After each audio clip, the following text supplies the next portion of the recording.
Okay. So this book is from the great JM Blakley, and it has all kinds of shots on it, all kinds of famous shots from Yeah, JM. that's silly. Covers it covers his 700-pound raw bench. It also covers his astute modeling career because he was a stud when he was in his 220s, doing all kinds of modeling and whatnot. Um, Went over briefly your time with Louie and Westside. There's some good pictures in there. That's a nice. Yeah, yeah. I bet Marshall put that together. It says it's from I New York. New York, huh? Yeah, I'll have to see. You'll have to send me the link or something to it. absolutely. Yeah, Historic Muscle Productions, New York, New York. Huh. We should we should read a few things to make sure that they're accurate. We check them for veracity. See if sometimes people say stuff about you, and if they like you, they exaggerate, and if they don't like you, they kind of detract. It'd be interesting to see if that stuff that's whatever's written in there is accurate or not. You want Yeah, to do that? That'd be fun. You don't have to do it sure. now, but Yeah, just absolutely. just read something at random, and Let's I'll see see. if Okay. it's something it sounds like I would have said it. Okay. Let's see here. So you were asked, how do you manage your diet? And you said, I believe in simplicity. I have some very exotic and detailed diets that I used for bodybuilding, but I don't really use them anymore. I can go into them into much detail, but I don't feel that would be too necessary. I stick with simplicity. My diet techniques are extremely simple. Yeah, everything. That's true. Uh, I sound like something I would say. And the truth is about simplicity. While that topic came up, then someone who really knows what they're talking about will not make it sound confusing. If somebody really knows their shit, they can make you understand it too. If someone's trying to explain something to you and you get lost, a lot of times people will do what's called obfuscation. They'll purposely try to use a bunch of words and throw stuff at you so that you kind of feel like you take a step back. Ooh, I don't know what that means, and I don't want him to know that I don't know what that means. So I'll just keep nodding my head, and I'm not really sure what he's saying, but I'm a little confused. But I'll just go with it, right? And that's a technique of people that don't really have expertise, but they would like you to believe that they have expertise, and so they purposely make it more confusing and more complicated. And the truth is about stuff uh, that the the less intellectual you're operating at, the more you're attracted to complexity. People that are not thinking at the highest levels for themselves, whether it be they can't or if they just don't bother to, they're drawn to bells and whistles and lights and buzzers and flashing stuff. They love shining objects. So complicated things appeal to our lower intelligence, but simple things appeal towards us at our highest intelligence, cutting right to the meat of the problem. And so people that if someone's explaining something to you and you're struggling to keep up, and they're either not trying to get it through to you or they don't know really what they're talking about. But it's a red flag. So simplicity is a real litmus test for um, the depth of understanding that somebody has. Lots of people will get an education and they learn all the words and they learn the phrases that go with the words, and they say stuff and they get good grades because they can answer on the test the right answer. They know the right answers, but they do not understand the concept. They lack understanding about the things they were taught. So they were taught the correct things and they know the right words and they have a very superficial grasp of things they remember to say and what goes together. But they don't really know how it all works together. right? They don't have an understanding of the facts that they know. And I see this all the time. I see people that have the same education that I had, and they say stuff that's incorrect. It's just wrong. They've misunderstood the things they were taught in school. You know, they have not grasped it uh, coherently, and they're off a little bit, and you can hear it. And then those are the people that typically will try to make things sound really complicated, and there's so much to it. And uh, the there's a very famous boxer. I forget his name. I think it was Vinny Pazienza, but it doesn't matter who he was. Some guy from New York or somewhere. Maybe he's even PA. But lightweight boxer that broke his neck in a car accident. So he was a world champ, and then he broke his neck, and they told him he could never box again. And he did. He came back and he won the title again. He beat Roberto Rainier. So he beat somebody that was really good at boxing, right, to get his title back. And it was a big comeback from a broken neck. And he had a story, and I remember watching it. But at the very end of it, they had the actual boxer. It was a movie, and there was a guy playing him in the movie. But at the end, they had some interviews with the actual boxer.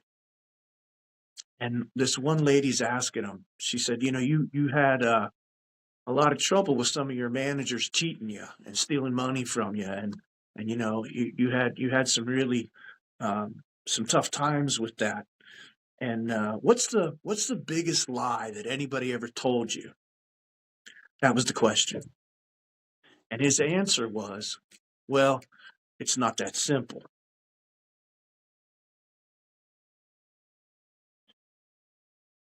And the woman goes, what? Well, he goes, no, that's it. That was the biggest lie. The biggest lie was people told me it wasn't that simple. And it is that simple. It is that simple. The lie was that it was complicated and it was involved and you're not going to understand and it's too hard and it's just too much. That's bullshit. The truth is, it is that simple.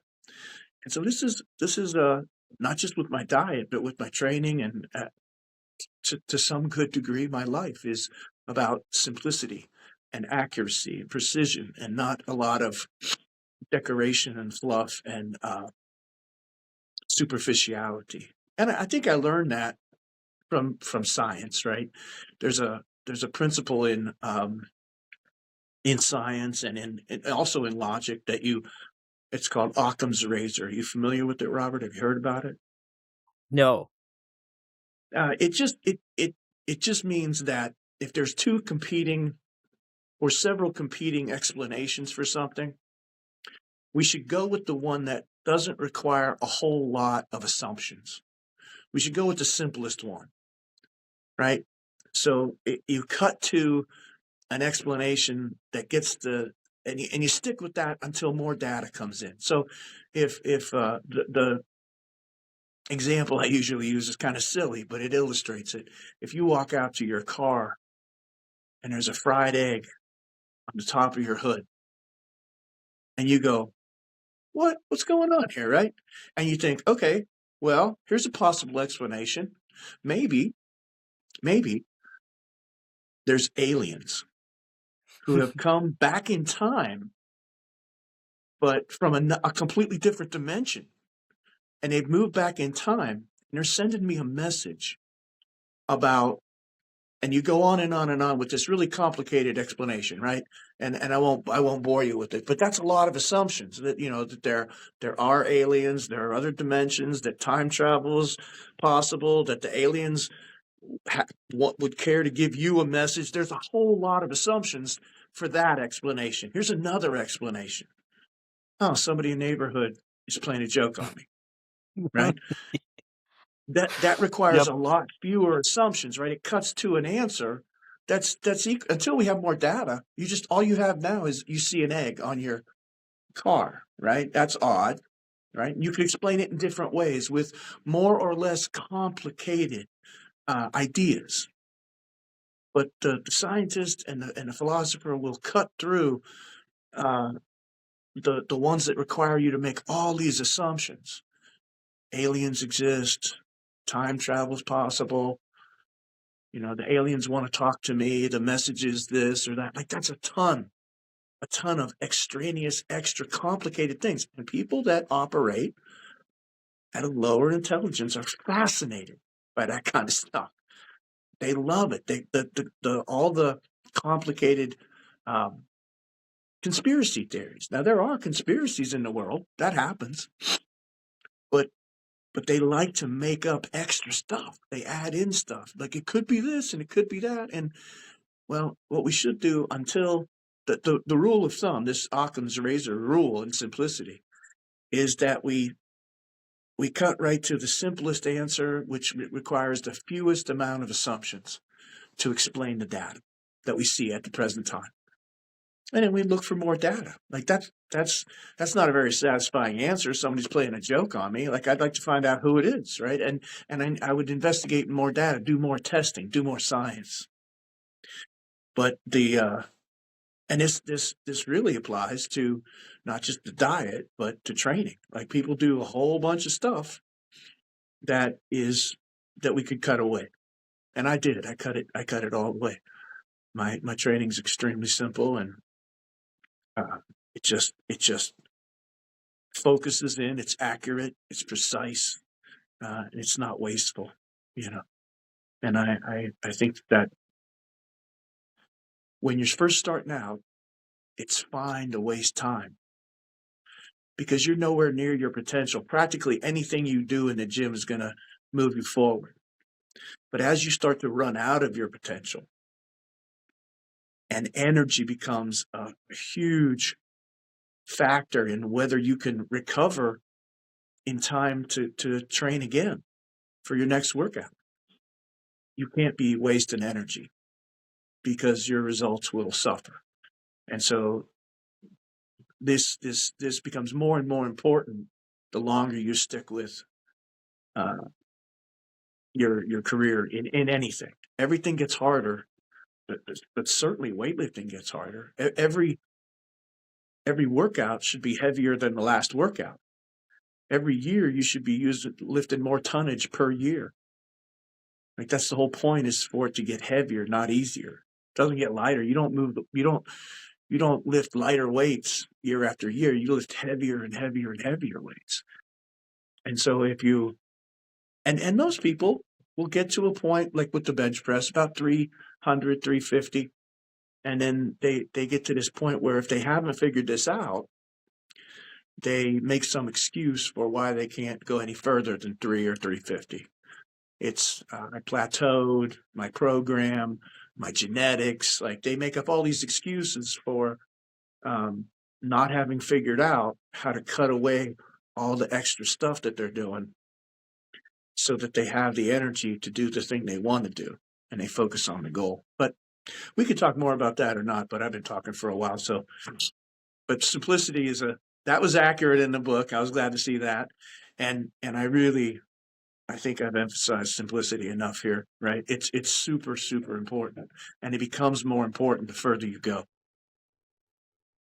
Yeah, and I love you talking about the value of energy as currency, because I feel like a lot of the times now with things like social media, we get overstimulated and bombarded by things that a lot of the time detract from our goals, which if we're powerlifters, our goal is to get stronger. But yet we're constantly bombarded with all of these things that take our energy over here and over here and over here. And if you've got a full-time job, you have other responsibilities and obligations, you're already diverting a portion of your energy to that. So I love that example of energy because I'm really big on energy expenditure, because I've found myself a lot of the time too being in positions where I'm like, what am I doing? I'm scrolling on my phone. I'm like, why am I wasting my energy on this? It's not productive. It's not getting me anywhere. It's detracting from something else that I could be doing. Yeah. I think that's a good question to ask yourself while you're in the gym. You know, what is this exercise supposed to be producing for me? And is this the exercise that will produce the most of that? So I'll ask you a few questions just to show you how easy it is to hone in on this. Like if you want to be a competitive bench presser, You have a competitive grip that you use, right? What is the number one exercise that relates back to improvements in the competition grip bench press that you could do in the gym? What would help? What I would use aid your? Go ahead. I use the JM press a lot, especially on the safety squat bar. That's a Uh-huh. big accessory that I utilize. I Uh-huh. don't do much overhead pressing. I used to Mhm. back in the day.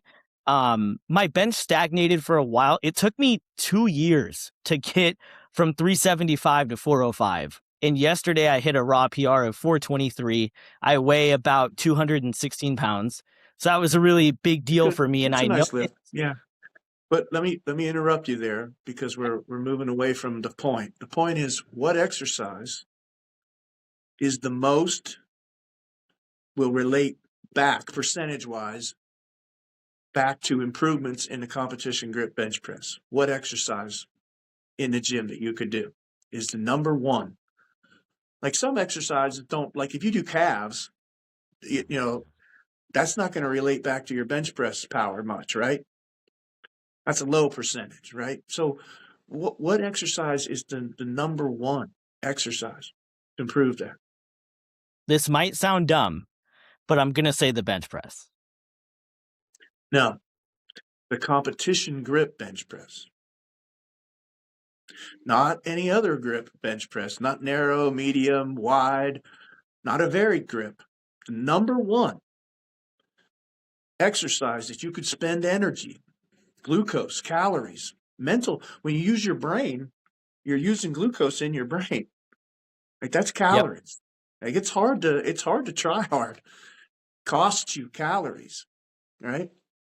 The number one exercise that gives you the most bang for your buck in training time, energy, and effort is competition grip bench press. That's number one. It is a 100% one-to-one uh, return on your investment. Now you could say, well, I also do some wide grip bench presses. You can do that, but that's not going to equal 100% back to your competition grip bench press. That exercise is inferior to building a bench press because it doesn't relate 100% back. And you could do incline presses, and you could do narrow grip incline presses, and you could do JM presses, and you could do like all those things can because they strengthen the muscles that you use when you competition bench press. But none of them come anywhere close to 100% like doing the competition grip bench press. You should be spending most of your time competition grip bench pressing. If you want the most out of the calories you spend, the blood, sweat, tears, and passion you put in, nothing will give you more. There's no better exercise. What exercise gives you more than the competition bench press in improving your competition grip bench press? None. There's no better exercise. You can't do JM presses and think that that gives you a better workout to increase your bench press than actually competition grip bench pressing. It reflects back. It's a good accessory exercise.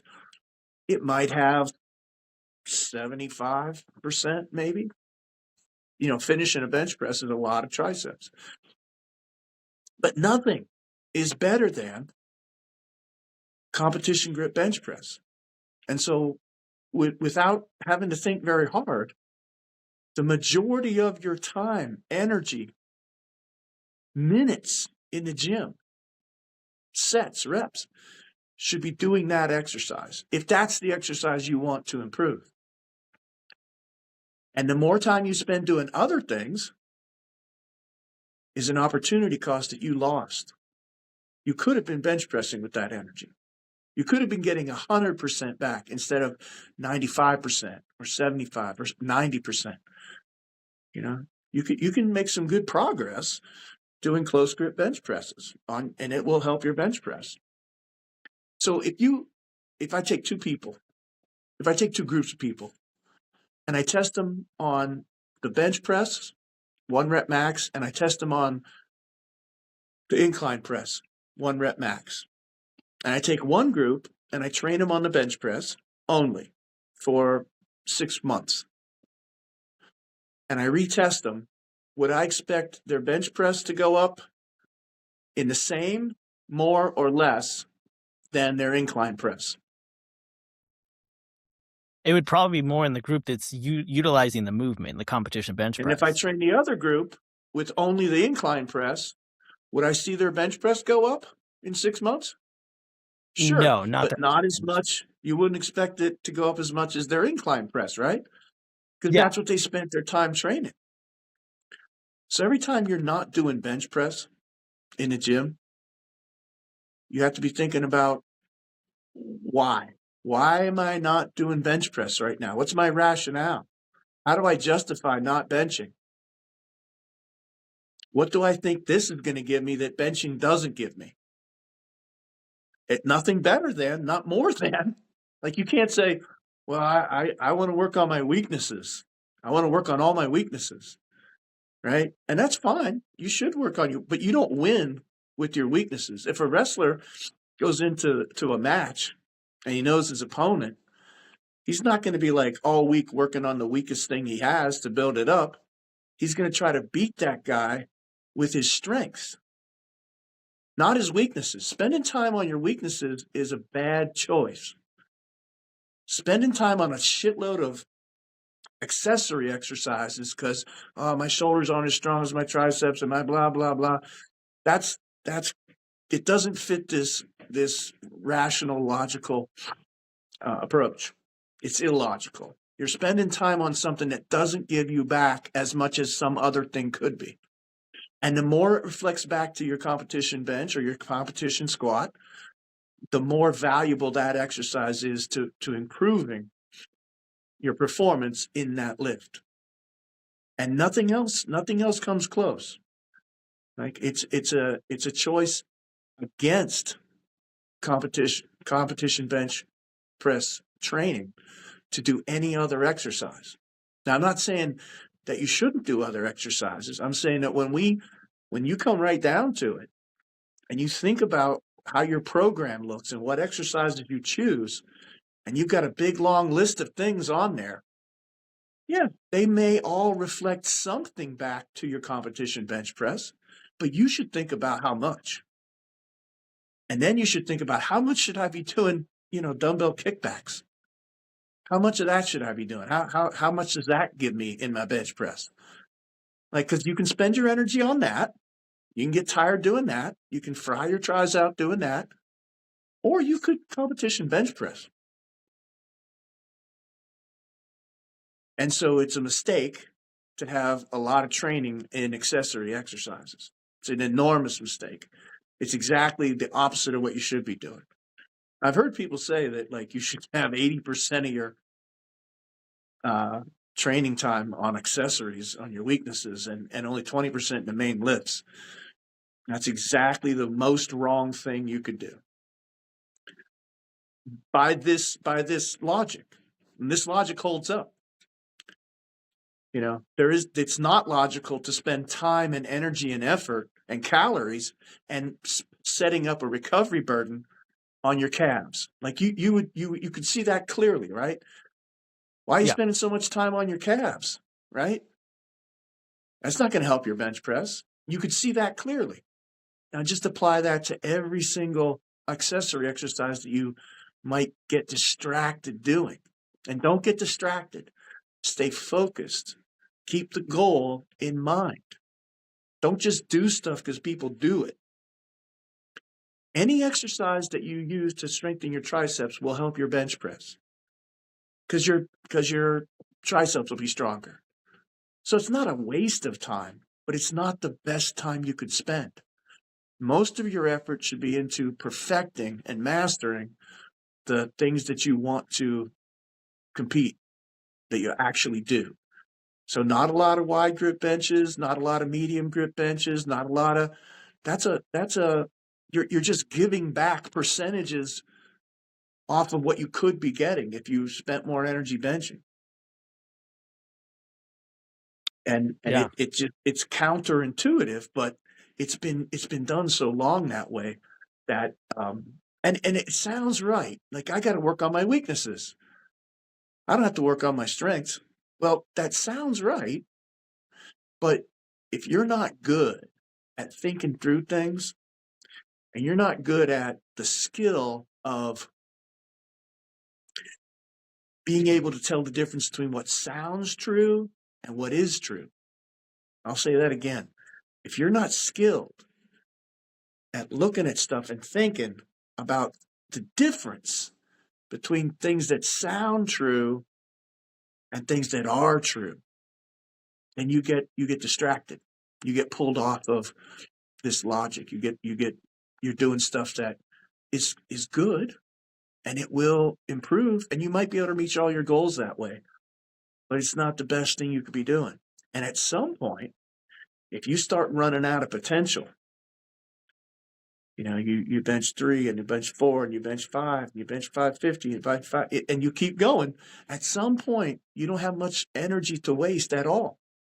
And if you're doing all that stuff, you're getting in your own way. Those things are an impediment to your progress, because instead of getting 100% transfer back to your actual skill, you're getting 96%. Well, I don't have time for that. I'm not good enough. I was not good enough.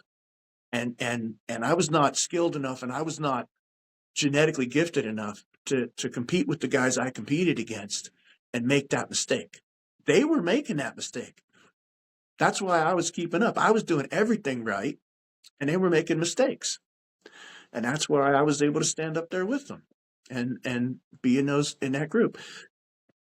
They left percentages on the table, and I didn't. I got everything out of every training session. And I was very careful about what I chose to do and what I chose not to do. And any exercise that you enjoy doing that doesn't give you 100% back to your bench press, but you like doing it, you can do that in the off season. You can do plenty of that. You don't have to stop doing it forever.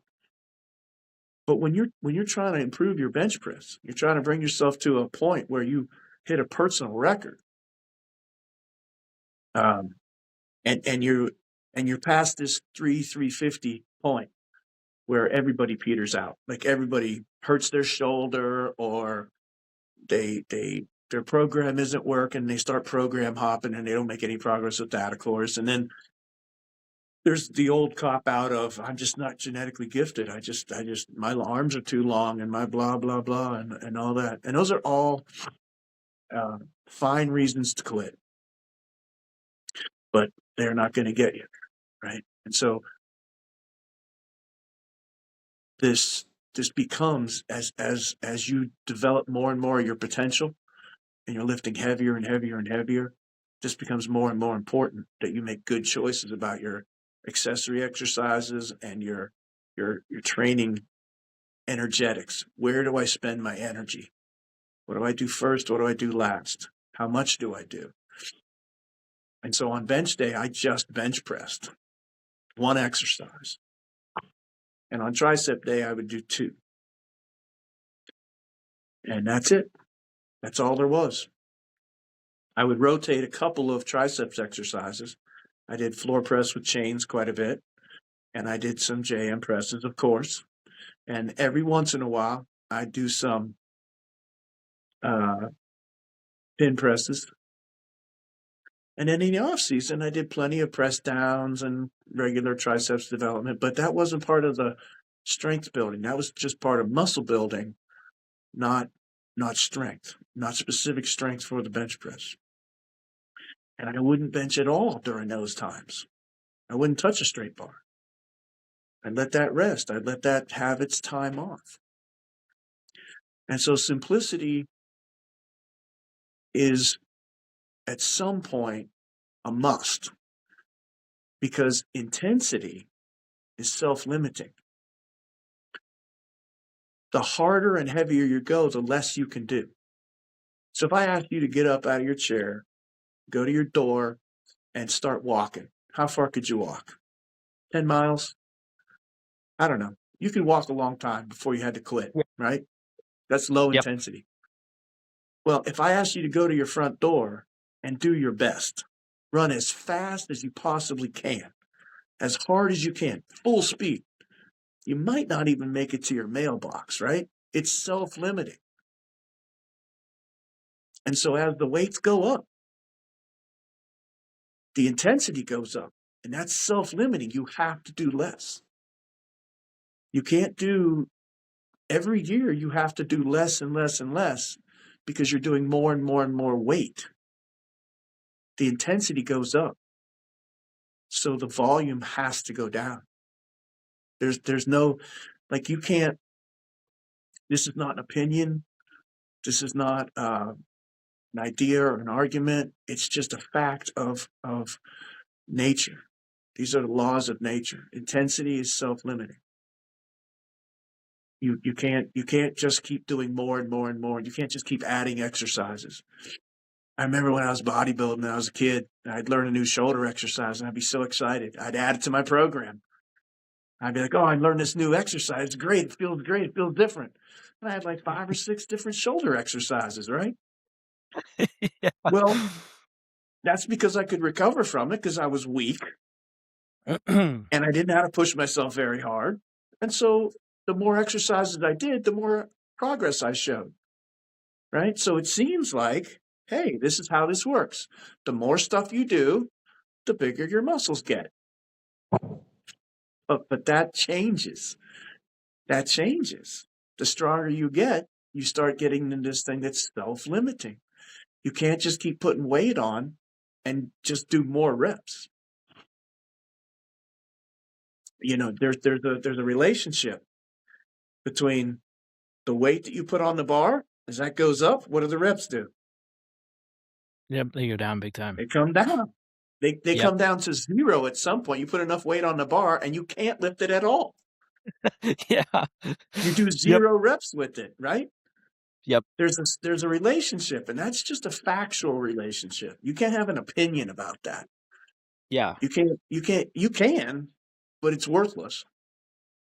You know, your opinion is worthless. I mean, it's just a fact, and you either understand it, you program it in, or you struggle. You try to do all kinds of things, and you struggle with recovery, and you struggle with a whole bunch of questions. What should I be doing? What order should I be doing? When you only got one thing to do or 2 things to do, you don't have these problems.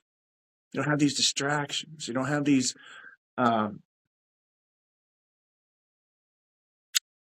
going on a hamster wheel, getting nowhere. Like there's just you just do what you're supposed to do, and then you try to do a little heavier next time. That's it. That's all it is. Yep. So what the accommodation that you want is strength. You should never change your exercise. You want to change the weight of the exercise you're doing, of the competitive lifts. You know, I don't. Yeah. Nobody has ever asked me how much I could JM press.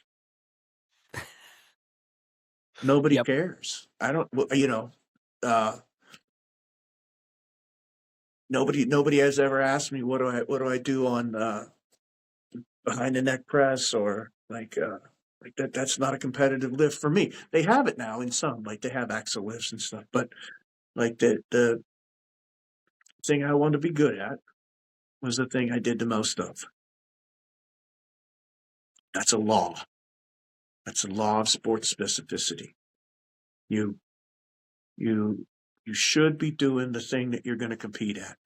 Like if you want to go to the Olympics, they have a pistol. It's called free pistol. It's a 22, and it's a pistol you put one hand in your pocket or behind your back, and you hold the pistol at arm's length, and you take shots at a 9-inch target from 50 yards and 100 yards. That's it. That's the whole sport. That's the Olympic sport, free pistol. Now, what if I said this?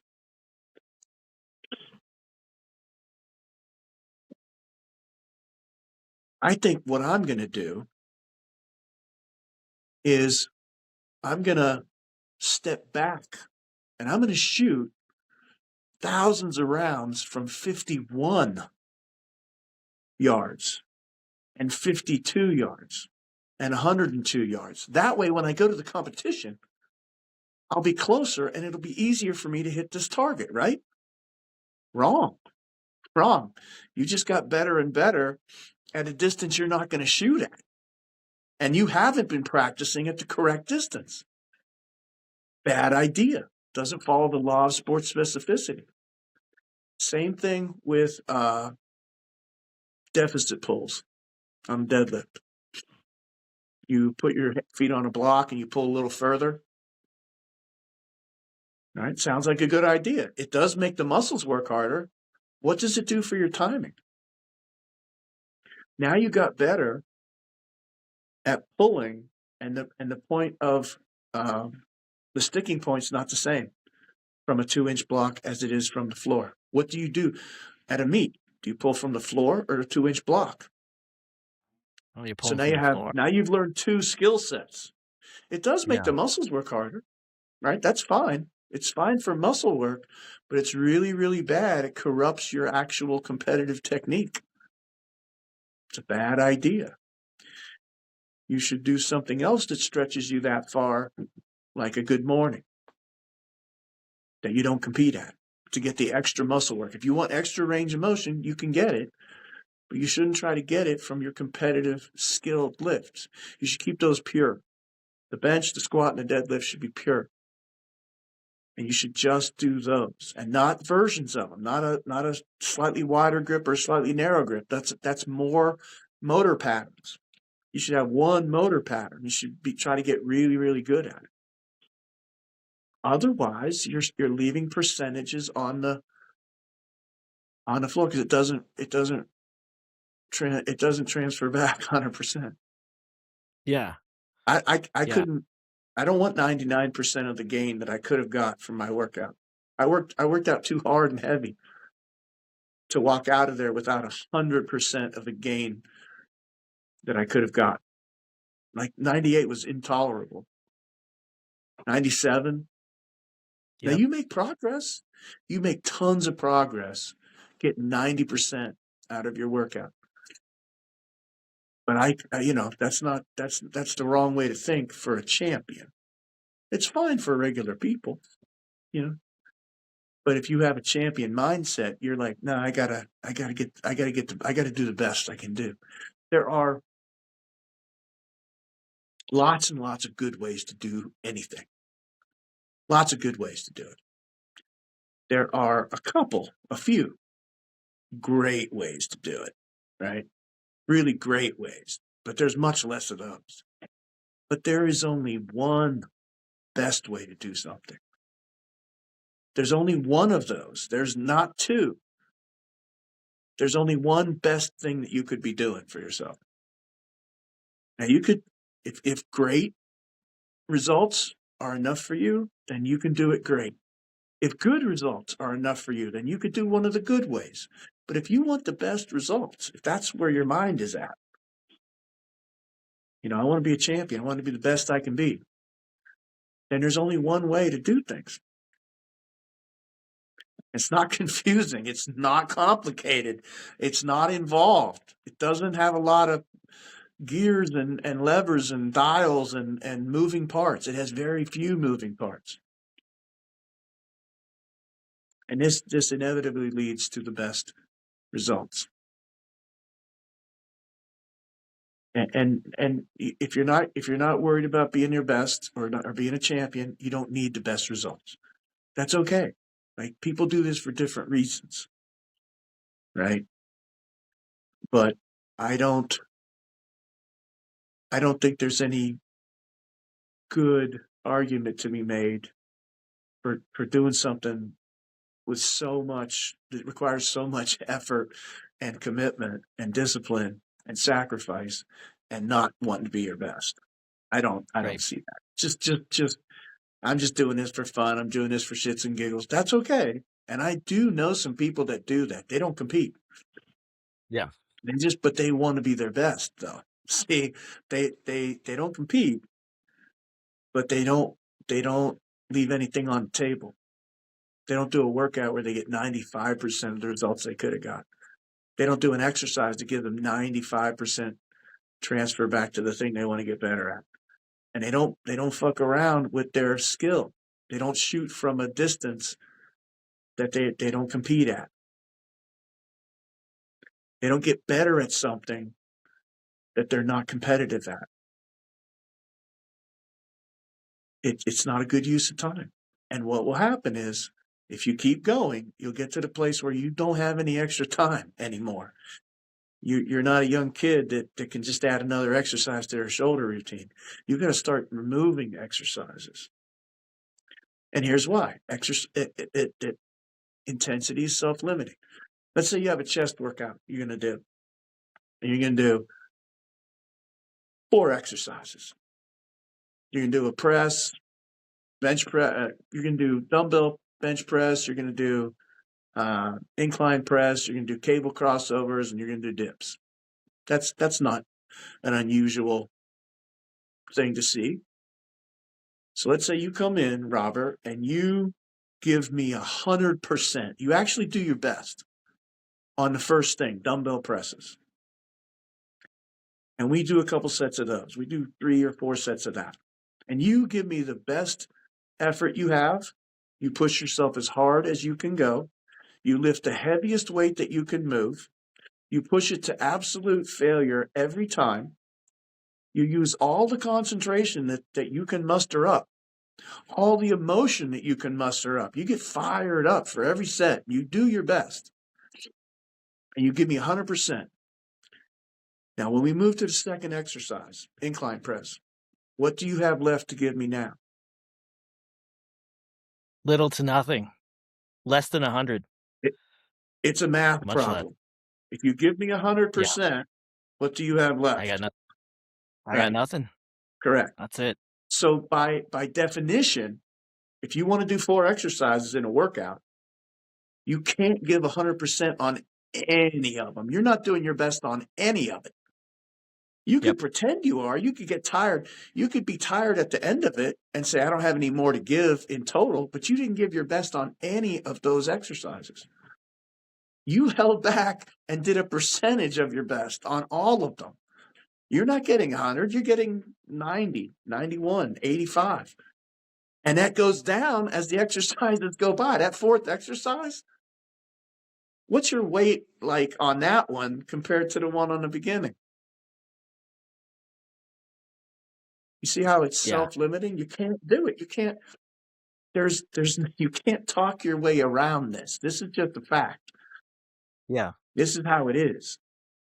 Now, it's not what people believe, but it doesn't matter how many people believe something. The number of people that believe something doesn't make it true or not. Whether it's true or not makes it true or not. Whether it comports with reality makes it true.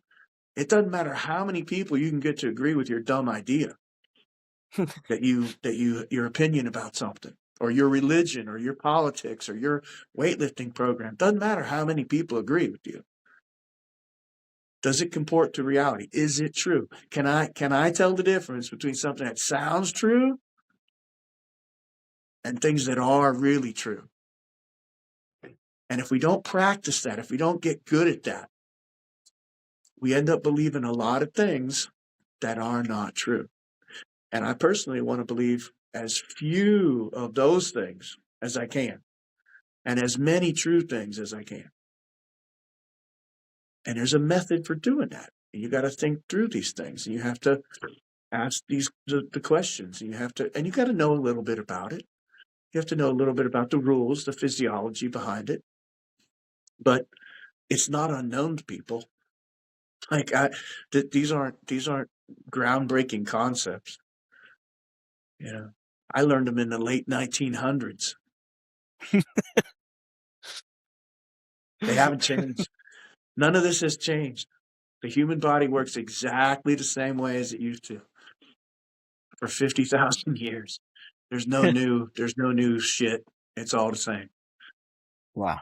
So anyway, simplicity is a really big thing you can see in my and specificity, doing the thing that you want to get good at. and Yeah. spending most of your effort and time on that.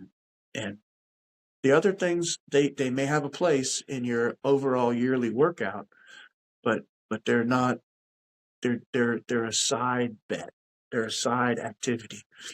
You do those while you're resting from the thing that you want to be the best at. Yeah. And that down regulating that volume and whatnot, it reminisce of another sport, bodybuilding. Reminds me a lot of like Arthur Jones, Mike Mentzer, Dorian Yates, kind of following that type of thought pattern. But also, we've They heard were Louie right. Simmons. They were Yeah. right. Oh, are you going to argue with Mike Mentzer and Dorian Yates? I don't think so. I'm not going to. No, I can we tell you. shouldn't appeal. Robert, we shouldn't appeal to authority, Yeah. because just because someone in authority says it's true doesn't mean it's true. We should think about it, and we should see, does this comport to reality? So it's not a good idea because smart people said it was a good idea. It's a good idea because it's true. Right. They were right because it's true, right? Yeah. They understood this relationship between intensity and volume Right. and recovery. So the other thing, and you mentioned this already a little bit, about recovery. This becomes a real bugaboo for people that are advancing in their strength. The real problem isn't, I don't have a problem finding motivated kids to bust their ass in the gym. Right. There's nobody that doesn't want it at the top level of sport. Some people say, well, this one's going to come down to whoever wants it more, right? You've ever heard that? That's Yes. never true. That's never true at the top levels. Everybody wants it as much as it can be wanted. Everybody's the same, 100% desire. Nobody's lacking desire. And kids will come in and bust their ass in the gym. And what they should get from that workout is 100% of the results that they earned in that gym. But sometimes they don't recover correctly. And they don't get 100% of what they earned in the gym. They earned it. It should be forthcoming, but then they undercut their recovery. They don't get enough rest. They don't get enough food. They don't get enough replenishment of their spirit and their mind. They don't get rid of the stress. They don't balance the rest of their life. They have trouble with recovering. And so what do they think? Well, they think, man, I'm not making the progress I want to make, because they're not getting 100% of what they put in. And they sense that there's something missing. I should be doing better than this. Right? So what do? They work out It's a new more. They program. work out harder. No, Yep. they work out harder. They do the same thing, but they add sets. They add an exercise. They do more.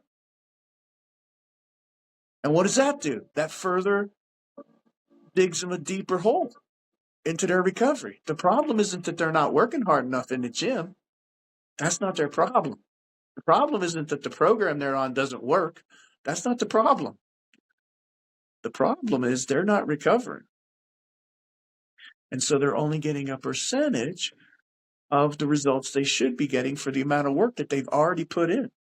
So when I leave the gym, I want to make sure I recover from that and that I'm ready to go to the gym again and do it and build on it for the next one. I want to be 100% recovered. And if you don't have good recovery habits, it's going to be harder and harder the stronger you get. Because what's going to happen in your training, you've programmed into your training that the weights are going to get heavier. Next year, all your weights are going to be heavier in the gym, right? That's the program. That's the whole point of going to the gym. All the weights go up, right? Absolutely. What are you planning to do for your sleep, to increase the sleep? Because you know that the recovery burden is going to go up. That's the plan. You've planned that into your workouts. I'm going to put on this much weight, then this much, and so you know that the recovery burden has to be going up. Well, what's your plan? What have you thought ahead to do so that you can recover from that extra burden? And nobody thinks about that. They think the guy that benches 400 pounds who doesn't have any good recovery plans, he thinks he's going to bench 500 pounds on the same recovery, on the same amount of sleep, on the same quality of sleep, on the same diet, on the same. And they, and that's why there's so few people that do it, because they don't get this right. And it's not complicated. It's simple. And that's not that simple, JM. Yeah, it is that simple. That's the biggest lie anybody ever told you. It's not that simple. It is that simple. Yeah. And it's baffling because people want it and they work their asses off in the gym, and then they just don't. It just doesn't occur to them. What's my plan for getting better sleep? What's my plan for next year? What's my plan for eating better? What's Yeah. my plan for getting rid of stress? How do I deal with stress? What's my meditation program? What's my renewal program? How do I bring myself back after giving everything I've given in the gym? How do I bring myself back and renew all the energies in my mind and spirit and body so that I can do that again? Only this time, more. Yep. So if you don't have a plan that is also progressive in all your recovery factors, you will eventually outstrip them. Yeah. You brought up something very important. You brought up stress. And I Yeah. have a question from a viewer that asked, his name is Sherman. He asked, how would you overcome external non-training stress? What advice would you give to getting over those mental blocks that are affecting your training outside of it? So maybe a family member passed away or something like this. How do you deal with those life stressors that start to seep inside the gym and affect your performance? Okay. So there's a couple different questions. I would put those into different categories. I have 6 factors that I think go into the recovery burden. There could be more, but I've identified 6 that are they're easy to understand. Now they're hard to get a handle on, but they take effort. They take work, but they're not complicated. They're just hard. Right? It's not complicated to do a deadlift. You just grab it and you pick it up, right? You stand up with it. Right? That's not complicated. It's just really hard, right? So let me take one of the things. So getting rid of stress is one factor. And so you have to have some method of de-stressing yourself instead of holding on to the stress. And meditation is a good one. Like there's all kinds of things that you could put in that place. Whatever. This is where it's not so much when we're talking about stress, we're not talking about the body as much as we're talking about the personality. Everybody's body's about the same. Your bones are made out of the same calcium mine are. Your muscles are made out of what mine are made out of, and they work the same way generally.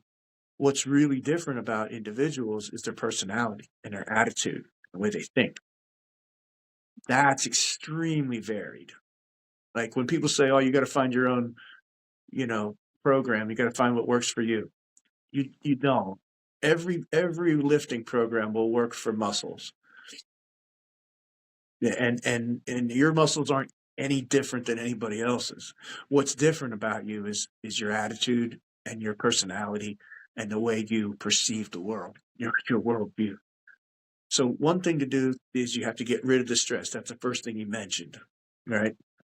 How do I unload? How do I and there's all kinds of ways that you can do this, but one thing that you can combine with getting rid of stress is something that renews you as well.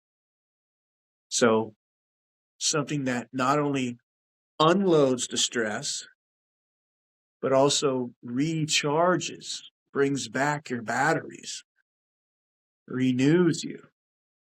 And so that could be any activity that doesn't take away. It's an activity that you do that when you're done doing it, you feel bigger, not smaller. It might be going for a walk. You'd be like, well, that's using energy. Yeah, it might be. But if you feel renewed by going for a walk in nature and unplugging for a minute, then even though it took some physical energy, it gave you back some emotional and spiritual energy, maybe. And so you can combine sometimes getting rid of some stress, getting a massage, taking a bath, uh, having sex. I sit with my cats. I have for ever since I started doing Zen. I would sit with a cat on my lap and just really let their stillness be my exemplar. Like I try to be as still as my cats, right? And I pet my cats, and it gets rid of a lot of stress because my mind just empties, right? And it's a beautiful thing. But I also found out that was also making me feel good too. It made me feel like I was filling back up. Like I really like my cats. Uh, they're like people to me, right? And so um, that served both functions. Of it was an activity I could do that not only unloaded some tension, got rid of it, but it also was something, and you have to do both. You can't just do one. Like stress management is good. There's all kinds of stress techniques, and there's meditation techniques, and there's breathing techniques, and there's just nice things to do, like sit on your porch and smoke a cigar. I like to do crossword puzzles. That's very relaxing for me. I get rid of stress. You know, um, a lot of people mistakenly think that watching TV or screen time is mindless, and they unplug. But the problem is it's very stimulating. Television programs and movies and the internet, it's not boring. It's super exciting. It's super stimulating. Now you might not be thinking about it because your brain is letting the program tell you what to think. So it feels like you're not doing much effort, but your mind is super stimulated. They don't make boring movies to put you to sleep. They make movies to get you engaged and to keep watching, and that's the same thing. So like this idea that I'm going to sit and zone out in front of the television, it's not true. It doesn't hold up to when we look at it, right? It sounds true, like I can just shut my mind off. No, you can't. You're filling your mind, but you're not doing the thinking. So it's even worse than that. You're letting somebody else fill your mind. Like that's terrible. That's a terrible idea to unwind and to, it's a horrible idea. It's again something that sounds true, but no, not true. So you have to find an activity that that makes you feel like the stress leaves you, and you have to find another activity or activities that are in your program that you plan in, that you schedule, that make you feel bigger, better, put back together. After spending all that energy and tearing everything down in the gym, how do you reassemble everything? How do you recharge the batteries, refuel, anything, renew, uh, reorganize, like you're putting things back. And some activities make you feel that way, and some don't. So if reading a book, when you're done reading it, you feel relaxed, then that got rid of some stress. But certain books are stimulating, right? If you have sex and it relaxes you, then that's what that is. But sometimes you have sex and it really stimulates you, right? And so anything could be in either of these groups for your personality. You have to find your own cocktail of what that's going to be. That's up to you. It's trial and error. You just try something. And you go, how does that make me feel? Do I feel like I got rid of some stress there? Yeah, yeah, I do. You if you take a notice of sitting in front of the TV for an evening in front of the TV zoning out and ask yourself if you will feel exhausted and you'll go to sleep, but you're not going to feel like the stress went away. If you ask Yeah. yourself, you won't feel de-stressed. That's Yeah. a common misconception. People think they can use that. So you have to find something that actually does make you feel when you ask yourself, do I feel like I have more stress or less? And if the answer is less, that's a good activity for you. Maybe walking your dog, maybe maybe spend time with your kids, maybe Maybe it literally could be anything, even if it's energetic. Doesn't Yeah. have to be quiet and sedentary, but you have to feel either like the stress is leaving and I have less of it and I'm lighter, or it has to build you back up from the inside so that you're ready to tear at the next workout. You don't want to be dreading the next leg day. You want to be like, oh, I can't wait to get there. Get it on, right? And if you don't feel that way, if you don't feel excited about your next workout, you're not renewing yourself. You don't have a good plan. You don't have a good plan. And then the last part of what he was talking about was the other things in the world that pull at us. And this is a separate, it's my sixth and last pillar of recovery. And I call it just in parentheses, the rest of your life. So there's all these things that pull at you. You know, your kids, your job, your church, your community, your relationship, your health, your finances, your kid, like everything, right? So all those things are part of your life. And you're going to do this one thing that we know for sure is physically going to be more demanding as the more you do it. Training. It's going to have more and more. It's going to create more of a burden as time goes on. Not just physical burden, that's for sure, but also stress. It's harder to lift heavier weights. It's a mental stress, right? And if you care about it and you give a damn, it's emotional. When you're finished with a meet, you are spent. You only did 3 lifts for each, right? You only lifted 9 times. How could you be tired, right? And you are just spent, right? It's emotionally draining, right? Yep. So we know that that's going to go up. So now we have all the rest of our life, all those factors that we care about.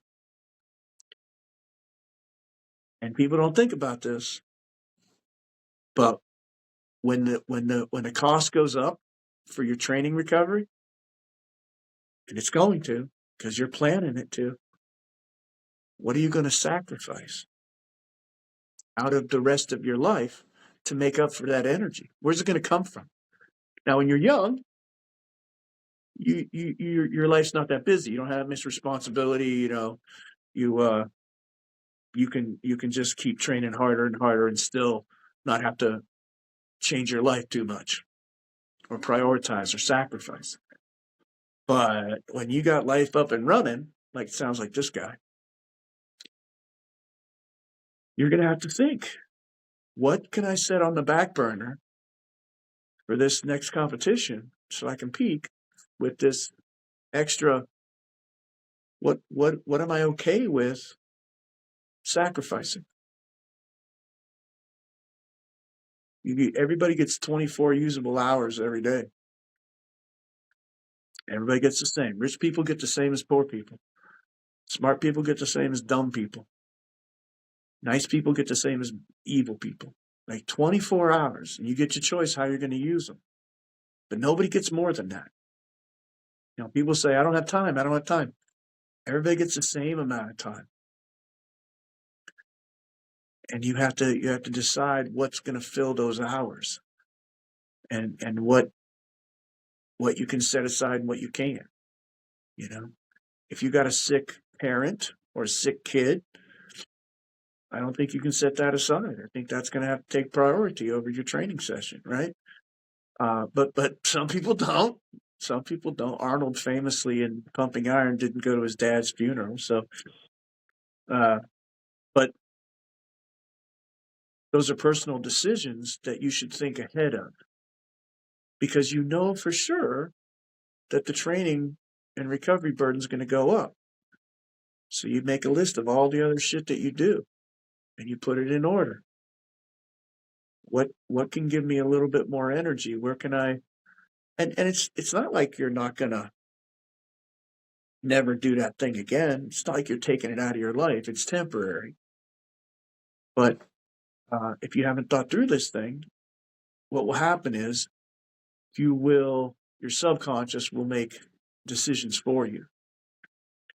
And you'll never have time for the thing that you say you want to do. You'll always get you'll put the more important things ahead. And so when someone tells you, "Oh man, nothing's more important than my family," right? They'll say that, and then you'll be like, "Well, you're always at work though. Like what? You missed your kid's soccer game. I thought nothing was more right." And so when it really comes down to it, you can see what's important, right? Where somebody spends their time. That is our most precious commodity. Nobody can enrich themselves in time. You can spend money like you spend time, but you can't make more time. You can make more money. It's the most precious thing we have. And where it goes will show you what a man's priorities are. And so if you're going to make this a priority, you have to look at the rest of your life, in parentheses, the rest of your life, all those other things. And you have to say, where am I going to get the energy when the time comes? What can I do without? What can I skip? You know, I've watched a lot of kids, young men, 30s, who have made career decisions while I've been training them. They've actually changed their job, and some of them have taken pay cuts, and they've just reprioritized their life. You know? And like that guy I was telling you about earlier, when you and I were talking, he's gonna work out of his house. He's gonna eventually he's gonna own his own little gym, right? And so he took a pay cut, and he's doing a different job that he was, and he got a certification, and he bought all that equipment. He's making an investment. He's changing his priorities, right? Not everybody can do that, which is a shame because I think it's really sad what some people will tolerate and put up with in the name of making a living. You know, I made my decisions and I prioritized my life first based on my personality. And I know everybody can't do that. But you're going to have to figure out where this extra recovery burden is going to come from energetically from the rest of your life. And people never think about the sacrifice they have to make. They're just like, oh, I'm going to do this new thing. I'm going to add it into my life. And that works for a while. Then the further you go, you might have to make some choices about your priorities. And that's hard. That's super, super hard. Like I could never tell these people, man, you should quit your job and do something else, right? Yeah. That's not my place to say. But I've watched two of them last year, do it. You know, they came to that conclusion on their own. They're like, this job's killing me. And my training's for shit. And and they both prioritize their training above their job. And they both make good money, but either way, I mean, but they did take a pay cut. Like they turned down money and they turned down stress for the sake of their training. I mean, they told me flat out, this is my train. I love my training and it's so good for me. And I get so much out of it. Money's just money. So that was a very long answer. And it was multifaceted, but I think there were several facets to that question. One of them was stress reduction, and that's one of the six. And then another one of the six is rejuvenation, putting back, doing something where you feel better and bigger after you're done. That's another one. And then the third one we talked about was, balancing the rest of your life and making sacrifices. Right. And nobody can tell you how to do that, but the decisions that you make will shape the quality of your life. Like there is no question that these guys are both better off right now and happier. There's no question. Now that's not true for everybody. Sometimes people will change a job and they'll be miserable, right? Yep. But in this case, for both of them, they're living a dream. They're just really, their training is going gangbusters, and they are happy with their uh, situation, and they gave up high stress jobs. Yeah. One dude was in management at a gold mine, and one dude was a sales manager at a giant dealership, and like all kinds of stress and all kinds of worry, and they had health problems too, and it would get in the way of their training. Now, I love to see that kind of thing because that's the decision I made. I made the decision of following my passion and not worrying about money. And I think that's a good decision. That's my personality. But I wouldn't necessarily advise that to anybody. But I would say this: when you make these decisions, you make these calls, you're gonna have a different quality of life. It's different, right? Yeah. Hopefully for the better, right? And oftentimes it is. If you know yourself really well and you have the courage to make a change like that, man, they really did a good thing for themselves. And not everybody, that's not the answer for everybody, right? But Yeah. but we all have something that we can shuffle around in our life. So I hope that Yeah. was a satisfactory answer. But that, you know what, Awesome. though, let me finish with that was three of the factors that I consider and I said there were six. And the other three that go with those three: stress reduction, rejuvenation, the rest of your life balance. The other three that go with that are rest, sleep, and nutrition. And nutrition is just what you would think it is, eating right, right? But rest and sleep are confusing to people because they think it's the same thing. It's not. Rest goes with what we were talking about before, that exercise that's intense is self-limiting. So rest means how much time you're not in the gym, how many days you take between sessions. That's a rest period. And sleep is what you would think it is, actually being unconscious and getting good REM sleep, right? And there's Yep. things that you can do they call it sleep hygiene. And you can look that up on the internet and see there are some really good ideas about the way that you go about your night routine and the way you set your bedroom up. And I had the one strongman kid, he bought, I spent some money on a bed cooling system for me because I don't have any air conditioning here and it got real hot and I got cats and they lay on me and they're 104 degrees. So I'm really hot at night. So I was telling him I'm trying to improve my sleep by getting these cooling sheets as a water thing, and it and he bought some bed jet system, and he cools himself. He loves it, like he's getting better sleep because he invested in his sleep, right?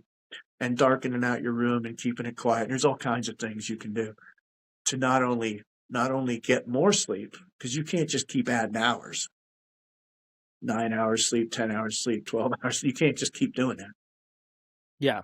At some point you have to change the quality of the sleep that you get, and that becomes the thing. And Yeah. so those are the six factors for recovery, and they're at some point they become more important than the workout.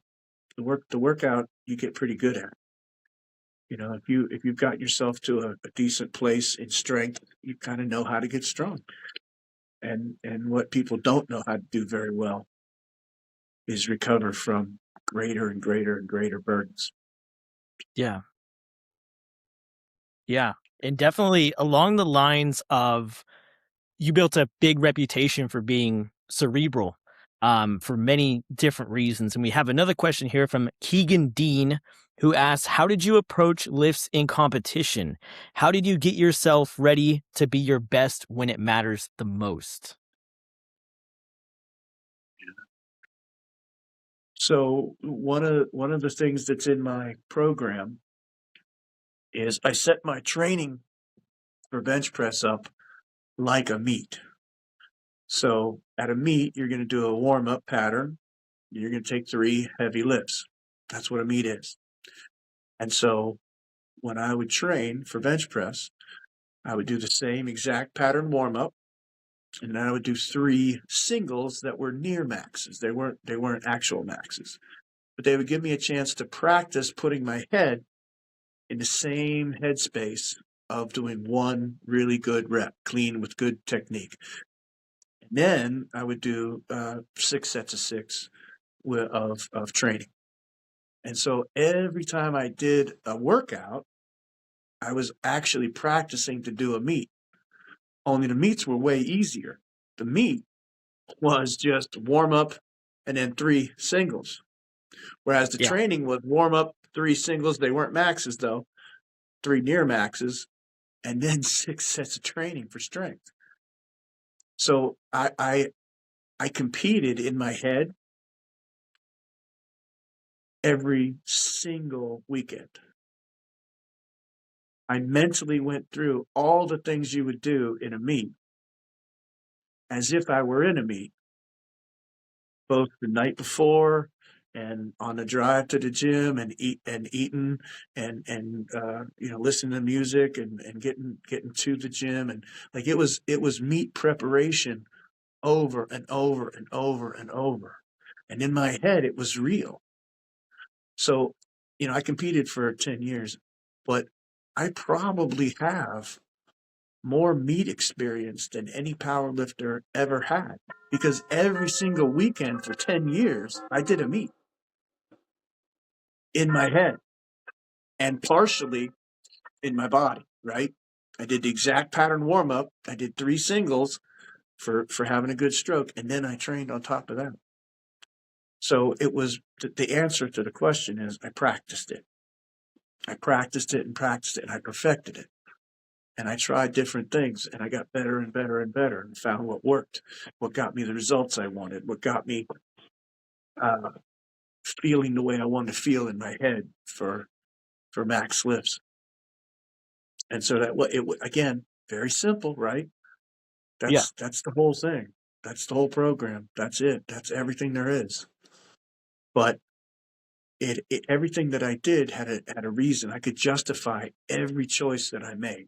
Why did I do pattern warm up? Well, because I was practicing the warm up for the meet, and it was the same all the time. Why did I do the 3 near max singles? Because it was practice for a meet, for doing singles and doing them really well and putting myself under a lot of pressure to perform well, to do one rep really well. And I could justify the 6 sets of 6 and like every choice I made wasn't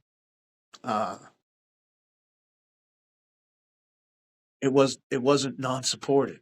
Every choice I made in training and in the whole endeavor had a reason behind it, or I didn't do it.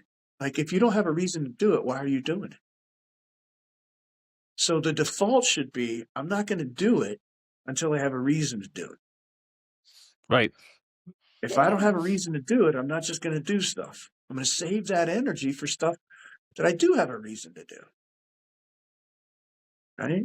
And if I can't justify it, and I ask people, why do you do this? Why do you do that? They cannot answer me. We might be able to investigate some of your training habits. And if we went through and I were to ask you to justify, maybe you could, maybe you couldn't, but you should be able to justify every single thing you do. You should have a reason for why you chose that instead of something else. Now, sometimes the reason is I want to try this because I think it might work better. And that's fair. Trial and error is fine. But, but once you have a pattern, you should have a justification for that. And it should be crystal clear. There should be no confusion. This is not a mystery. And if someone's making you feel like it's a mystery and it's confusing, they probably don't know what the hell they're talking about. They're faking it. Yeah, they're faking it. They're pretending. And I don't care how successful they've been. Your success doesn't make you right. Being right makes you right. People are successful in spite of their mistakes often. That is no guarantee that you're doing the right thing just because you're good at it.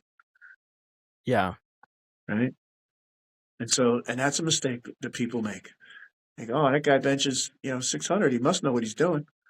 Nope, not necessarily. I've seen some 600-pound benchers, and I'm like, how do they do it? They're doing it so poorly. They really are. Yeah, yeah, absolutely. And we have Roman Mustachio also asked, is there anything on open powerlifting that should be there but is not there? Open powerlifting looks like it covers you from 1992 to 2002. It only has one raw meet. The rest are all multiply. So was there something in there that they left out that should be Yeah, in there? there's quite a few meets that aren't in there. Um, they I don't know how they got their information, right? I assume that back in the day when I was lifting, there was a publication called Powerlifting USA, and the people that were the meet directors had to submit their meet results, and they had to get them published in there. And then a guy named Herb Glossbrenner used to be a nerdy statistician guy, and he kind of kept a lot of records on his own. And he had a pretty good trove of everything. He kind of knew what everybody did who was at the higher end. But I'm not sure how they got. Yeah, I did I don't know how many meets I did, but I did between 6 and 16 every year. And some of them were probably not reported, and some of them I'm sure were reported because they were WPC World Championships, and they're not in there. But I don't know Yeah. how they got that information. So uh, the thing about that kind of there was a point in time where I really cared about those things. Like I really cared Yeah. about my numbers, right? And then uh, it really I don't want to sound disingenuous, but the truth of the matter is I realized that wasn't very important. That what was really important was what I was learning about myself as a man and learning how to master myself and how to uh, push myself harder and harder. And the competitions really changed. Like it wasn't outcome oriented. The outcome wasn't nearly as important. And I believe this, Robert. People want feelings more than they want things.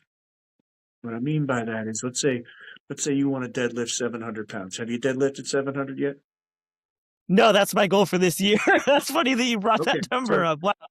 Yeah. yeah, okay, so yeah, that's a good goal, and so you could say, well, that's what I want, but let's explore if that's what you really want. I'm claiming that you don't want that, that you want a feeling instead, because what are you going to do the moment you lift 700 pounds? The very next moment, what are you going to do? I'll be happy for about 30 seconds and then I'll want more. No, you're going to set it back down. It doesn't stay lifted. Yeah. It's not about lifting it. It's about the feeling that you get from having lifted it. That's what you really want. Right. Because every time we leave the gym, the weights are right back where they were. We've accomplished nothing. It's not that we want to move weights, right? We want some sort of feeling that's associated with being able to lift that much weight. That's Right. associated to a part of ourselves that gives us a feeling about ourselves that we really want.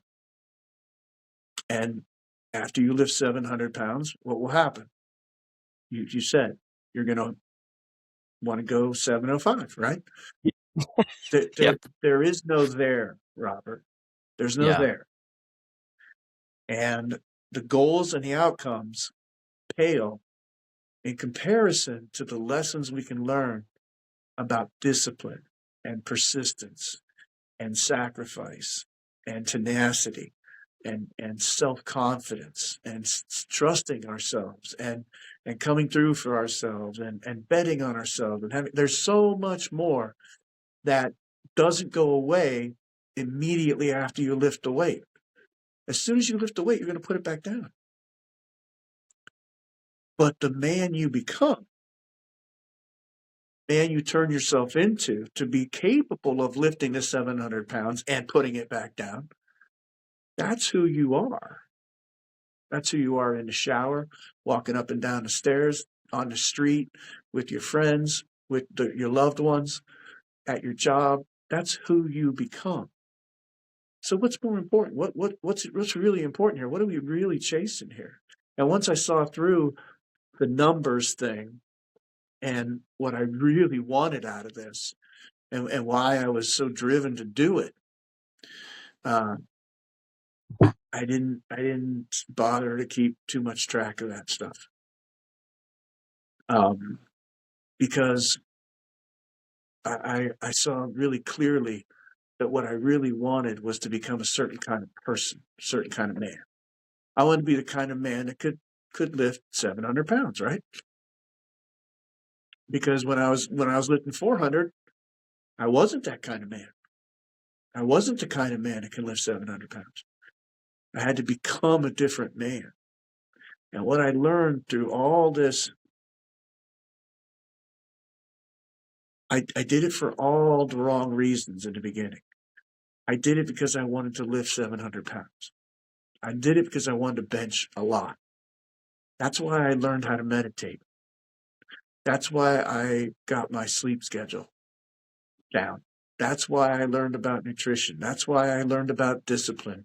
That's why I read stuff on biomechanics and physiology. The person that I became is a better person for having wanted to lift 700 pounds. Lifting 700 pounds came and went, but I'm still that guy. I'm still the guy that learned all those lessons about himself and about believing in himself and not giving up and all the things that are good about developing your ability to be your best. And those are still who I am. And that's what mattered. Like, that's what lasted. I can't lift 700 pounds now. Yeah. Right. And so, you know, what was that? What can you do in the real world with a 700 pound deadlift? What purpose does it serve?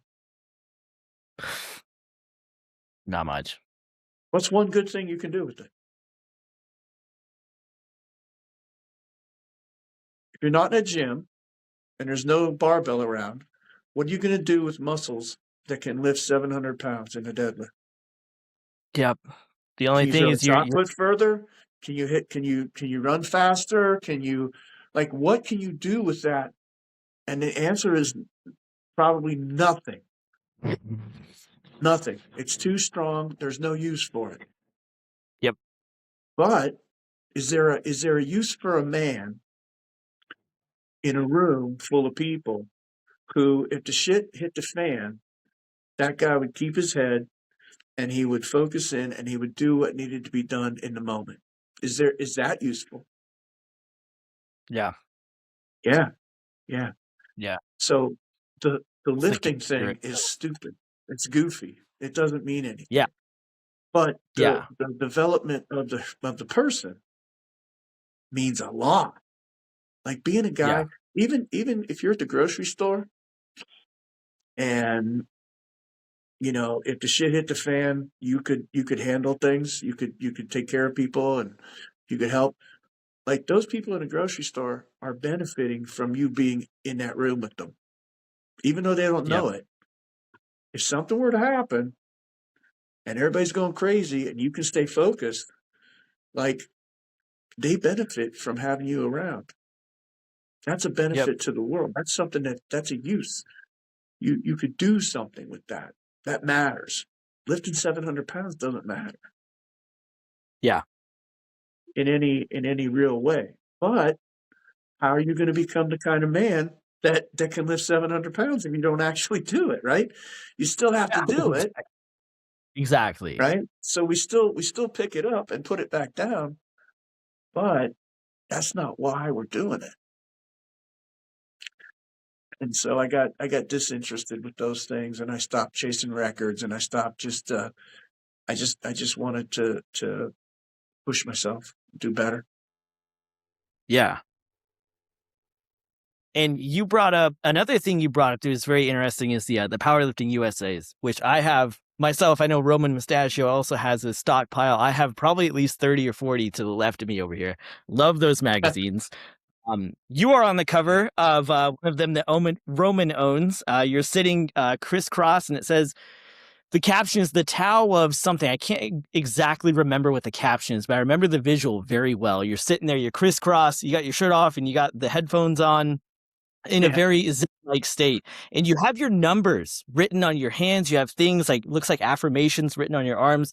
Tell me a little bit about that, a little bit about the visualization of training and how you did that.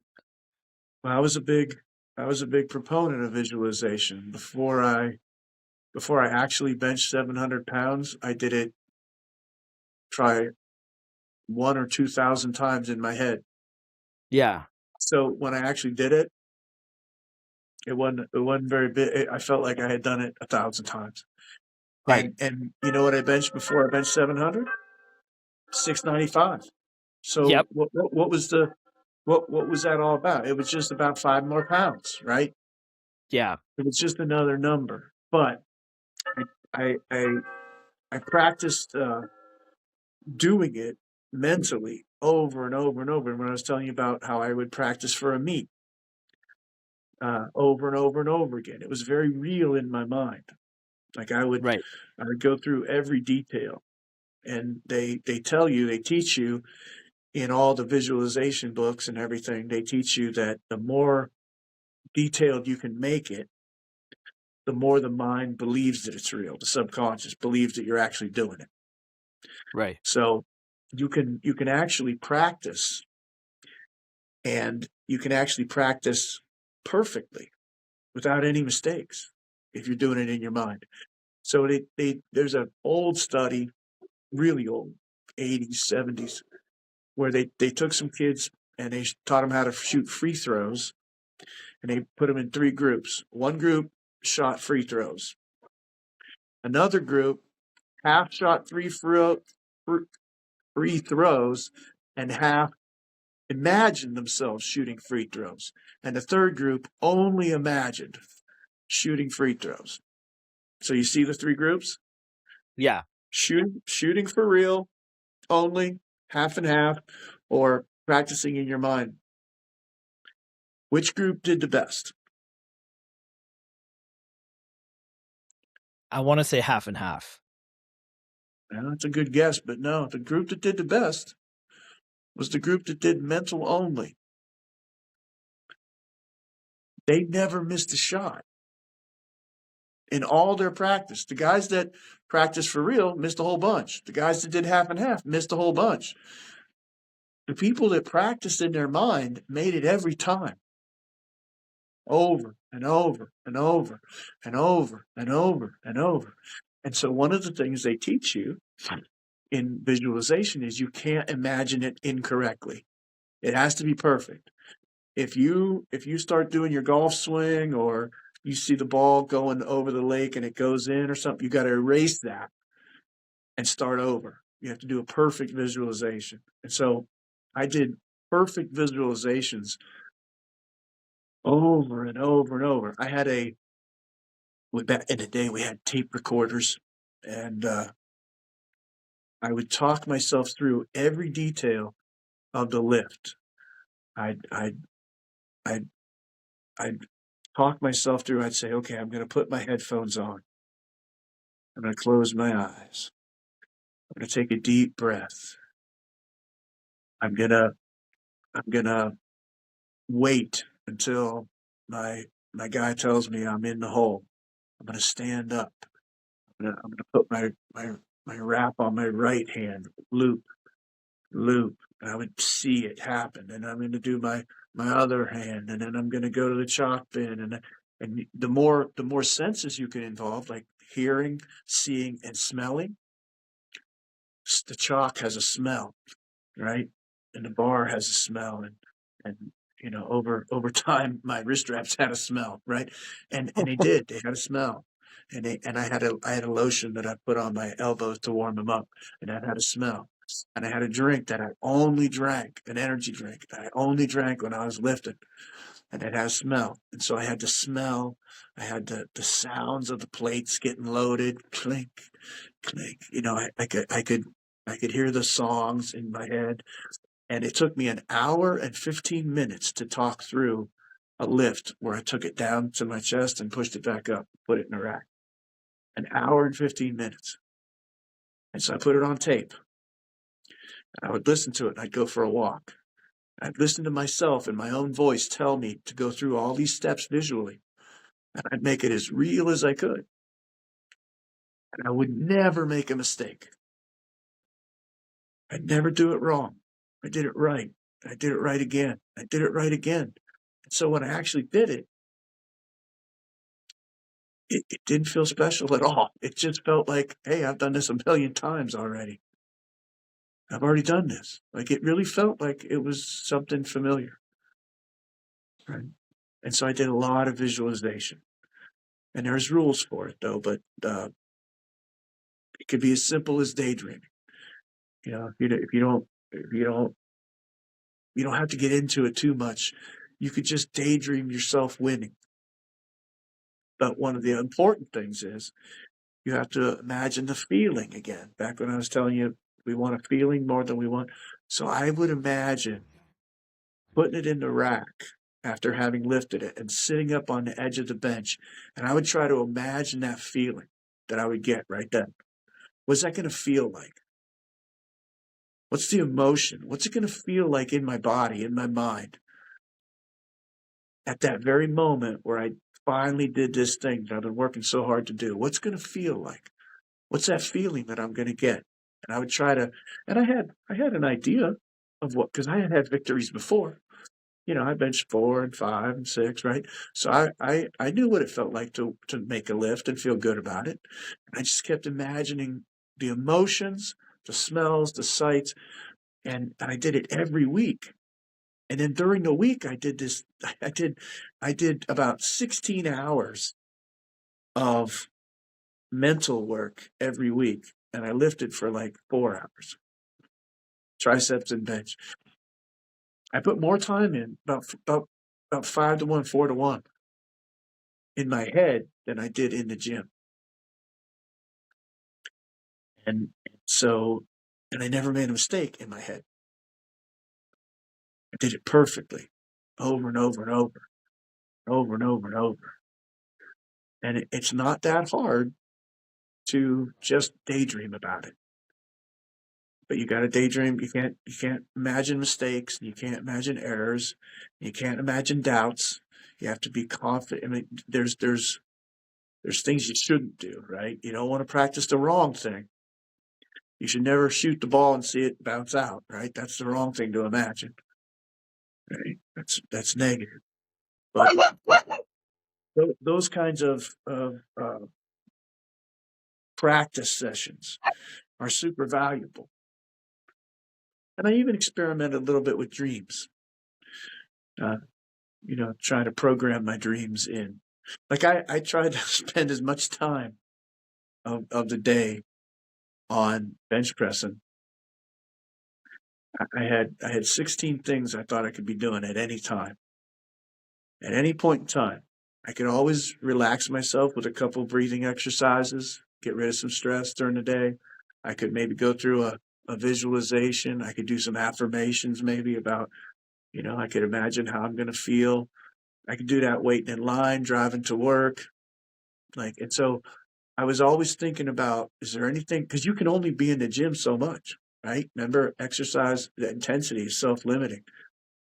And I wanted to be in the gym every day, all day, getting better at bench press, but you can't. You have to. So I was always thinking, what can I be doing now that would help me bench press, even though I'm not in the gym. And it turns out there's plenty to do. There's plenty you can be doing to fortify your belief in yourself and your self-esteem and your faith in yourself, and practicing mentally. Yeah. So I did quite a bit of that kind of thing. Some of it, I Yeah. suppose, bordered a little on the new age, but there's plenty of good sports psychology studies that support this. Yeah. There's solid science, and then there's a little fluff too. And I don't think all of the fluff is without its merits. When somebody decides something in their head, it's very hard to talk them out of it.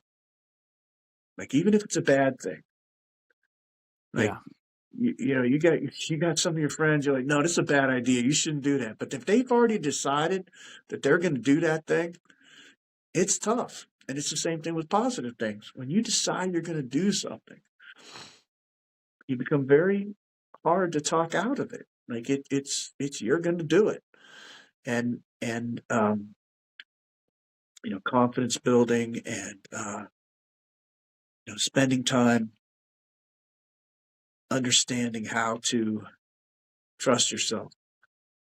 Like that's all stuff that happens. You can do quite a bit of that in the gym, but you can also do that outside the gym. Yeah. And so I had lots of little games and things that I played. And so there's a thing called the placebo effect. And Yep. what people think in their head makes a huge difference, both positive and negative. So we know that it can work negative. You can psych people out. You can get in somebody's head and talk them into a loss, right? You can convince them, to doubt themselves. Like, you show up at a meeting, I'd be like, "Hey, Robert, man, hey, what's going on? You look like you've been sick. You lost weight or something?" Like, you just throw that at them, right? And you're okay. Are you lifting today? You look like have you been sick or what? And you just throw that at them, and they're like, "Nah, man, I'm fine." And you're like, "Oh, okay, all right, okay, no biggie." Like, you can negatively affect somebody's confidence in themselves. Yeah. So if you can be negatively affected, it can be positively affected. Yeah. And there's methods to do this, and people are, and so some of it might be a little new agey, or less, like, we still don't understand placebo, but it happens. It's a real thing Yeah. that doesn't have a good explanation for it. Yeah. And so I just run with it. I'm like, well, if it can be negative, it can be positive. Yeah. And I'm gonna run with it. Yeah. And be positive, and I'm gonna believe in myself, and I'm gonna trust myself, and I'm gonna come through for myself, and I'm gonna build confidence by coming through a little more and a little more and a little more. It's gonna be my habit. And the more you come through for yourself, the more confidence you have. And then someday it just occurs to you, you know what? You know what? It just occurred to me. I could probably do anything in the world that anybody else could do if I learned about it and I practiced and did enough work. If somebody else could do it, I could probably learn how to do it.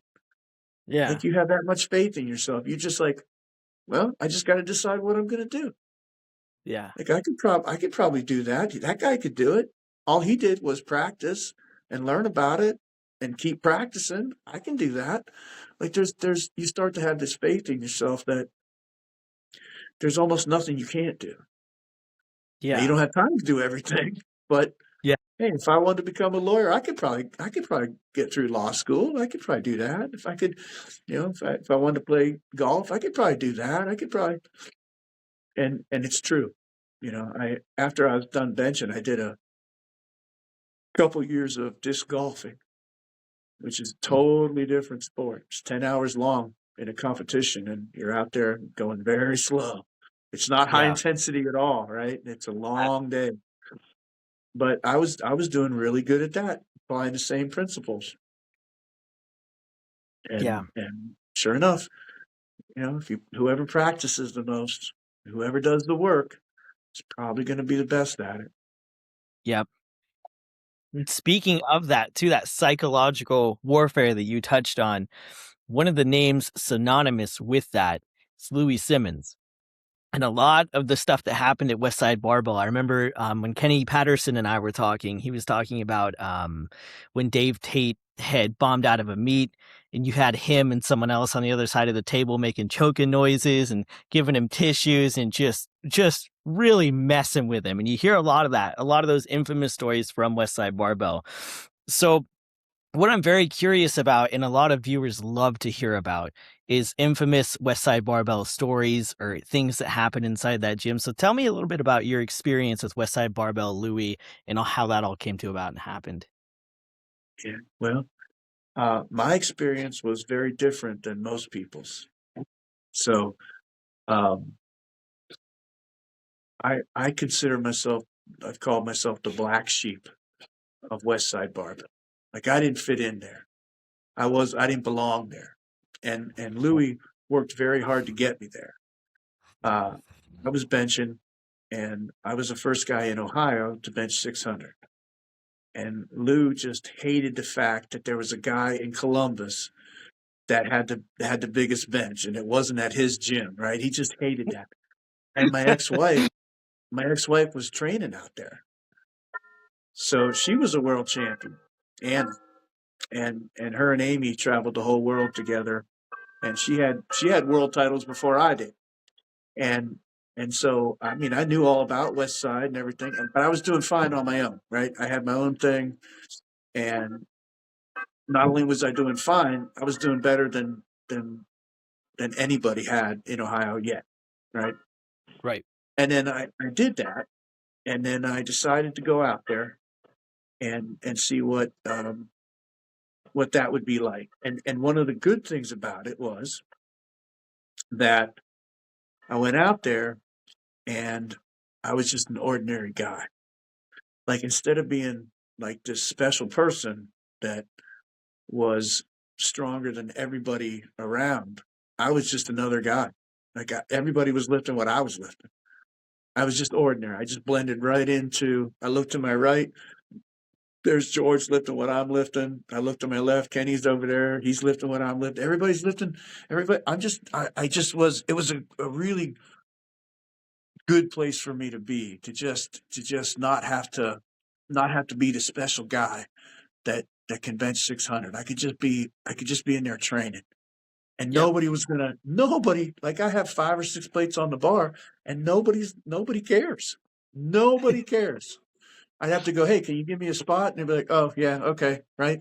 You do that in another gym, and people are just standing there waiting for you to go and lift, right? They want to see you, and it's a distraction, right? And here I could Yeah. just go out there and just be an ordinary guy and nothing special. And I really love that. But I didn't agree with the training techniques. I didn't follow them. And I think probably I was the only guy to ever go to Westside that didn't have to toe the line. Lulu let me do my own thing, and um, that created a little friction for me, right? Because I was an outsider, right? Yeah. I didn't belong there. Uh, I got a couple degrees under my belt, right? I'm educated, and I don't have a criminal record either, and so like I just didn't belong in that group of people, right? Yeah. But Lou wanted me out there, and he wanted me out there for a very specific reason. And he said so. He said he wanted me out there because um, he knew I would shake things up. And he wanted me out there to shake things up, to cause some fire, right? And that's what happened. I went out there, and um, in the first 3 meets that I did, uh, I got my name on the board in the 220s, 242, and 275s. And being on that board was like those people, they really cared about that. Like they cared about being on that West Side board more than Yeah. hitting a world record. Like if you were on the West Side board, that meant so much to them.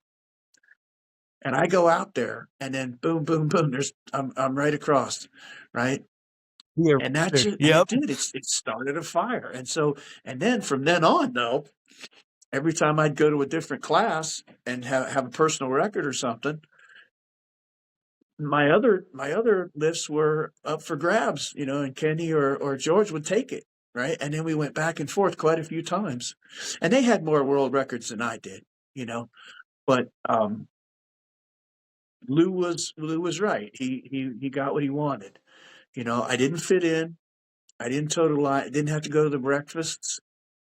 I didn't go to the barbecues. I didn't do their training. I did my training.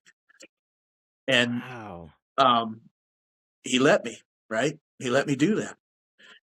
And uh, it was scary at first for me because there's so much lore about it in that town and probably everywhere. But back then at that town, like there was a rough group of guys, and like I'm not. That's not me. Like I've never been in a fist fight, so uh, it just wasn't a place that I was comfortable. But that was good for me also to be able to go out there and be right next to my greatest competition in the whole world. They were in that gym, Yeah. right? Those were the guys I had to beat if I wanted to be the best in the world. They were right there, Yeah. right? And so it was really good to have that kind of expectation put on me, and to know that you can't just go out there and have another workout. You're there. Everybody's watching you. They kind of want me to mess up. They Yeah. don't really like me too much, right? And we got along and everything. Like there was a couple people that really didn't like me, and I was challenged to a couple fist fights out there, but I was always, I said, you know what?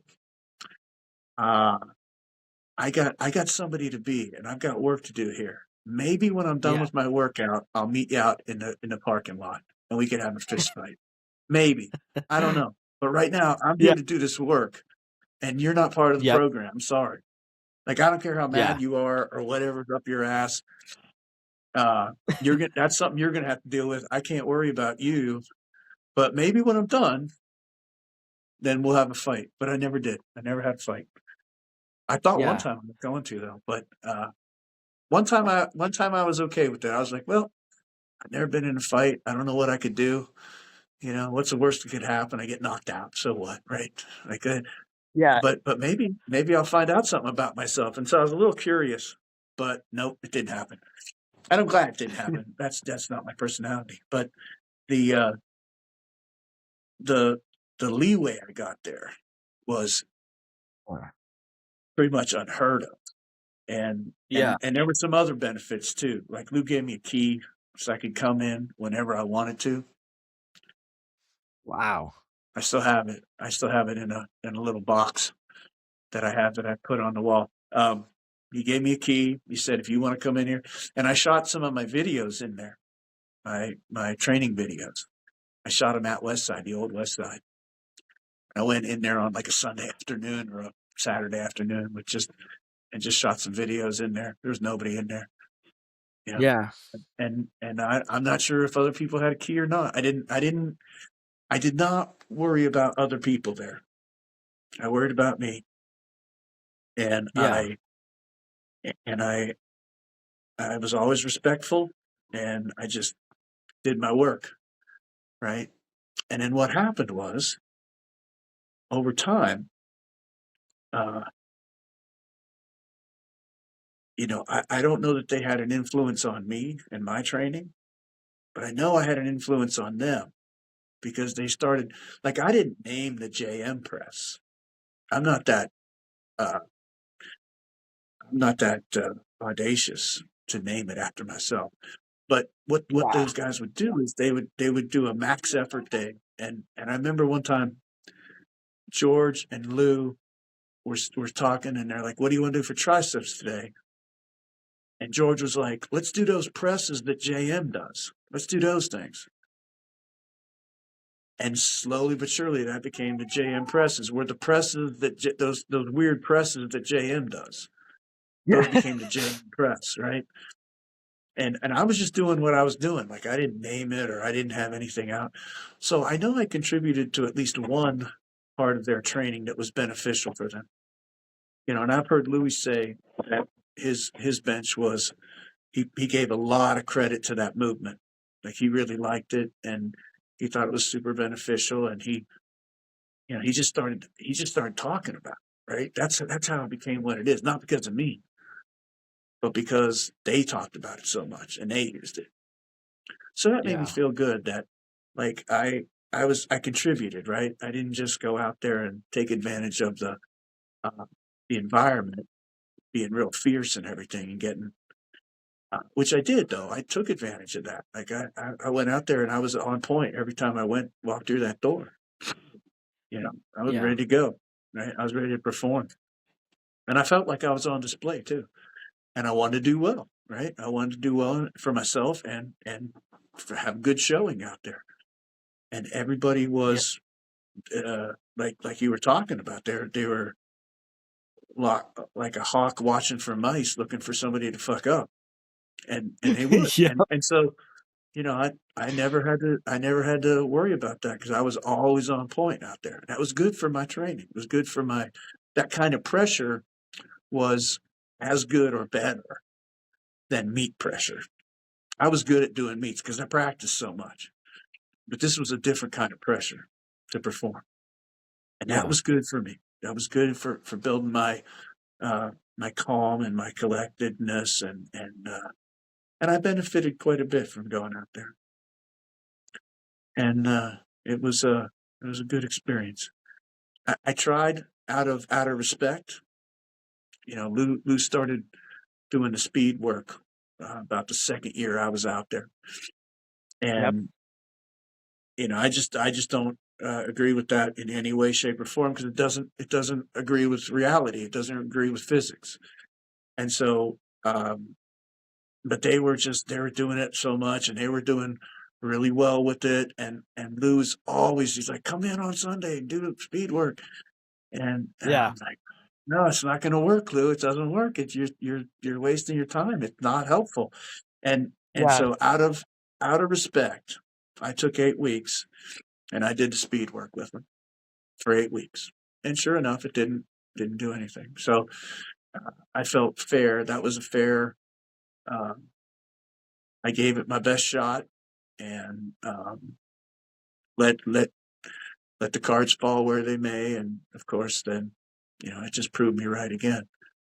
So Yeah. this is true. Sometimes people are successful in spite of their mistakes, right? But see, I don't have the kind of physique that Kenny or George did. They're much shorter and much bigger in the chest and much shorter Yeah. arms. They're built for it. Like, they have an advantage over me in their levers, right? And so for me to compete with them, I couldn't make any mistakes. I couldn't lose that training. And so I was fair with Lou, and I gave it a shot, and then I went right back to doing my own thing, and it was fine, right? Yeah. Fair is fair, right? Fair is fair. and Yep. and I didn't see any benefit from it. And you know, but you never say there are certain things that you don't know about. Like, you don't know about the things you don't know about, right? That's not being stupid. It's just being you just don't know. Like, I don't know anything about how a car engine works. Yeah. I'm not stupid. I'm not unintelligent. I'm not dumb. I just haven't been educated in that. I don't know what I don't know. Yep. And so every once in a while, sometimes you make assumptions and you have a lot to learn, right? And so it didn't hurt me any to try, right? It didn't hurt me any, but it did back up my beliefs, right? I didn't see any benefit from it at all. The loads are Yeah. too light. They're just too light. Yeah. They don't make you stronger. You don't get stronger Yeah. lifting light weights. No matter how many times Yeah. you lift it, and no matter how fast you lift it, you have to lift heavy weights to get stronger. And Yeah. the misunderstanding came with confusing Olympic training, which are some of the books that Lou had read, which requires a lot of speed, and it requires bar Yeah. speed because it requires momentum to throw the bar up. So those people are very concerned with bar speed and powerlifting, where you don't get any extra points for moving it faster. It just takes more force to move it faster. So you have a choice. What you're going to force equals mass times acceleration. That's a law. That's physics.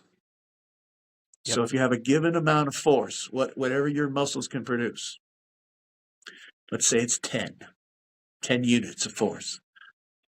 On the other side of that equal sign, you have mass times acceleration. Force equals, it's equal to mass times acceleration. So the mass is the weight and the acceleration is the speed, right? Yep.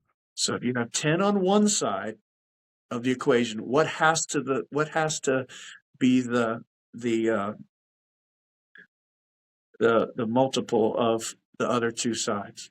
The force times, or the mass times acceleration. It has to equal what? Force output, right? It has to equal 10. So 10 on one side of the equation, 10 on the other side of the equation. So there's 10 on this side. That's the most force your muscles can make this year. They'll make more next year, but this year, that's your maximum force, 10. Yep. So on the other side, you have your choice where you're going to put that force. You can put it into weight for mass, or you can put it into speed for acceleration. Ooh. So let's say you want to lift the most possible mass. What would the equation look like? 10 equals what times what? Force times mass? Yeah, no, mass times acceleration. So the best you could do to lift the most weight would be 10 equals 10 times 1. So that would be the highest amount of weight you could lift, but it would be the lowest speed. 10 times 1 equals 10. Now, if you wanted to move it twice as fast, so now how much weight can you move now? Be 20. No, 5. 5 times 2 is 10. Oh, I thought 10 So times if you 4. want to Okay. move something twice as fast, it has to be half as heavy with the same amount of force. And so if you want maximal force, you have to move it at the lowest speed possible. And that's what we see. If you were to put weight on a bar 20 pounds at a time, every 20 pounds you lifted it, it would start to slow down. And at some point, it would slow down so much that you couldn't move it at all. It would go to zero speed. Yeah. Right? And that would be your max. Yep. Right? And then if we took 20 pounds off and you did single reps, the more weight we take off, the faster you can move the bar. That's just a fact of life. That's just the way physics works. So it doesn't help us to get faster. It helps us to get more forceful. We want to move weight. Yeah. We don't need to move it fast because we don't have to throw it. We just have to push it. So the most weight you can move is at a very slow speed. And that's exactly what happens. If you go to a meet and you make a lift and it goes up like that, what do you say? That's the most I could do? That's all I've got? No, you know there's more. How do you know there's more? Because you move that weight fast. Right. What happens to a weight that is your real max? How fast does that move? It's real slow. Could it move fast or slow? It crawls, yeah. It almost comes to a stop if it's your real max. Yep. Yeah. So it's not a good training use of calories to train with a light weight to move a light weight faster and faster and faster. Right. You'll get better at it, but it's not going to make you any stronger. It's not going to produce more force because maximal force goes at a very slow speed. Yeah. And if you moved it fast, you know it wasn't your real max because you can't move fast. You can't move heavy weights fast. That Right. doesn't happen. That's not what we see. And that's common sense. You don't even need to know physics or math to understand that. But the Yeah. confusion comes in when you look at all these Russians and Bulgarians that write books about Olympic training, where they throw a bar up in the air and they dive under it. Yeah. That they need bar speed because they have to put momentum on a light weight. You Yep. couldn't lift a snatch like this. Like you couldn't lift a snatch that slow. Yeah. Right? It's impossible. You have to put momentum on it. You need speed. Bar speed super Yep. important for Olympic lifting, not important at all for powerlifting. Yeah. So it's not a good decision with your training energies. A better Yeah. decision would be to train with heavy loads that move slower. You're not trying to move Yeah. them slow. Now you're trying to move it as fast as you can. Effort Right? is there. Right. Your mind is going full go, top speed, but the bar Yeah. doesn't move top speed. Yeah. So deciding to take the training weights down so that you can move it fast is a mistake. Yeah. It doesn't fit physics. It's wrong. Kind of on that same topic as well. You brought up doing floor press with some chains. Being at Westside, not necessarily following their protocol, but being obviously very aware of what's going on around you. Did you ever use bands, or what is your perception of bands as far as Yeah, utilizing them? bands are terrible. The bands are horrible. They're terrible, but chains are good. Chains feel like live weight. Bands decelerate the bar. And then when they stretch, they add resistance. But then when you go back down, they're accelerating the bar faster than gravity pulls the bar. Right. And so it feels really odd. Now you can get good at it, but it throws your timing off. It's a bad choice. It's another bad choice. The bands are because they don't behave with inertia. There's no inertia. They put resistance on, but they don't. There's no momentum. There's just resistance because you're just stretching a band. The more it stretches, the more resistance. Yep. But when you push on a weight, it picks up its own momentum. An object in motion wants to stay in motion, right? But the bands don't want to stay in motion, so they stretch and they give you resistance at the top of the motion. But then when you go back down, they're actually pulling faster than gravity's pulling on the weight, and Right. it feels awful to me. And so I tried them a little bit, but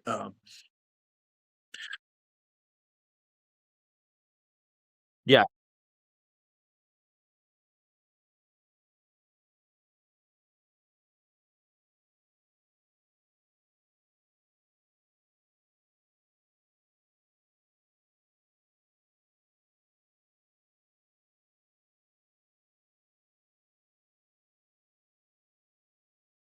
Right.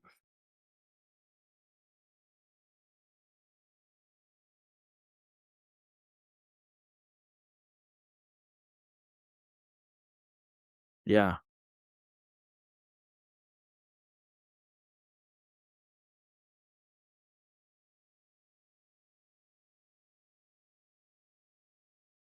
Right.